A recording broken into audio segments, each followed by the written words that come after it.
તો અનેક મહત્વના સમાચાર મળી રહ્યા છે. નજર કરીએ મહત્વના સમાચાર પર. કેન્દ્રીય ગૃહમંત્રી અમિત શાહ 3 દિવસ અસમના પ્રવાસે છે. વિવિધ કાર્યક્રમમાં અમિત શાહ હાજરી આપવાના છે. અસમના પ્રવાસે છે કેન્દ્રીય ગૃહમંત્રી અમિત શાહ. 3 દિવસના પ્રવાસે છે. 14મી માર્ચે જોરહાટ પહોંચવાના છે અમિત શાહ. 15મી માર્ચે ડેરગાંવમાં પોલીસ અકાદમીનું ઉદ્ઘાટન કરવાના છે. તો 16મી માર્ચે કોકરાઝારમાં એબીએસનું વાર્ષિક સંમેલનમાં પણ હાજરી આપવાના છે.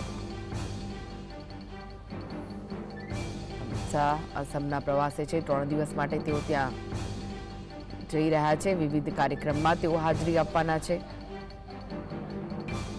3 દિવસ દરમિયાન વિવિધ કાર્યક્રમોનું આયોજન કરાયું છે, જેમાં તેઓ હાજરી આપશે. 14મી માર્ચે જોરહાટ પહોંચવાના છે. સાથે જ 15મી માર્ચે ડેરગાંવમાં પોલીસ અકાદમીનું ઉદ્ઘાટન કરશે.